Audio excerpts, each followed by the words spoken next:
Nous y voilà. On y est. L'intifada globalisée est là. À Washington, un employé de l'ambassade israélienne et sa fiancée ont été assassinés. Parce que sionistes. Parce que juifs. Le suspect, un étudiant américain d'une association marxiste antisioniste, scandait fièrement « Free Palestine ». Que chacun le comprenne bien, il ne s'agit pas là d'un quelconque marginal, isolé ou d'un illuminé. On s'y attendait. Et sans vouloir être alarmiste, nous en sommes très proches en France également. Alors, qu'est-ce que vous voulez forcément dire par là? On se pose cette question. Je veux dire que certains mots ne sont pas prononcés sans conséquence. Prenez par exemple l'intervention de la députée insoumise Rima Hassan, cette semaine au Parlement européen. Écoutons-la. Face au génocide, la seule réponse possible est la désobéissance civile. La désobéissance civile, c'est ça. L'appel à l'intifada n'est plus un simple appel. C'est une incitation à la violence revendiquée et assumée. Et quand je dis qu'elle est assumée, elle l'est jusqu'au bout. On aurait pu penser que ses camarades insoumis seraient à minima indignés par cet assassinat. Ça paraît normal quand même, non? On vérifie en écoutant la réaction du député insoumis Éric Coquerel au micro de RTL ce matin. Le tireur avait scandé « Free Palestine » au moment de son interpellation. Quelle est votre réaction ?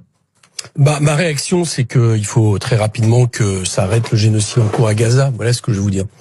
Parce qu'il est évident qu'à partir du moment où vous avez un tel déchaînement de violence, de haine, ça développe la haine de tous les côtés. Est-ce qu'on se rend bien compte de ce qui est en train de se passer en ce moment?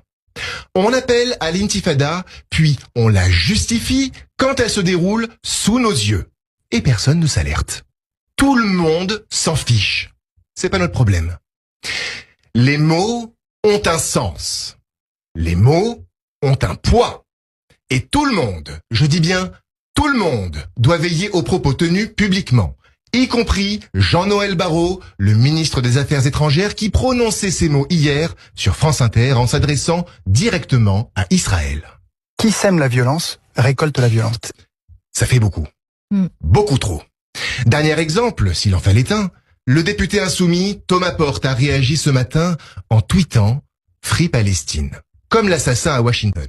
Alors, vous pensez peut-être que c'est un hasard? Très bien.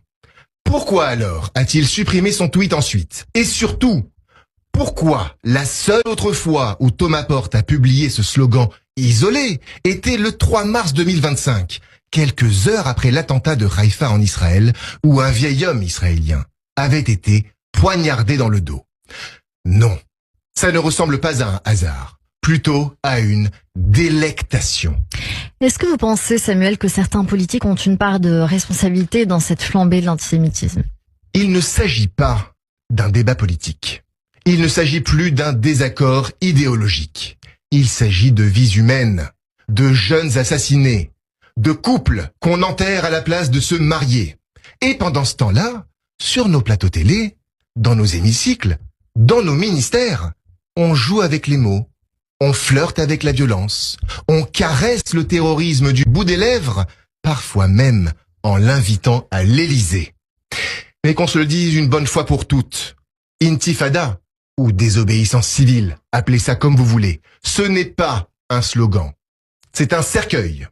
Et à chaque fois qu'on le répète, sans honte, sans filtre, sans recul, on cloue un peu plus de victimes à l'intérieur. Ce n'est plus seulement un problème de sécurité, c'est un effondrement moral total. Et si notre société continue à mettre une cible dans le dos des Juifs du monde entier, alors qu'elle ne vienne pas pleurer quand la guerre frappera à sa porte, car elle aura tendu sa main à ceux qui veulent lui trancher la gorge.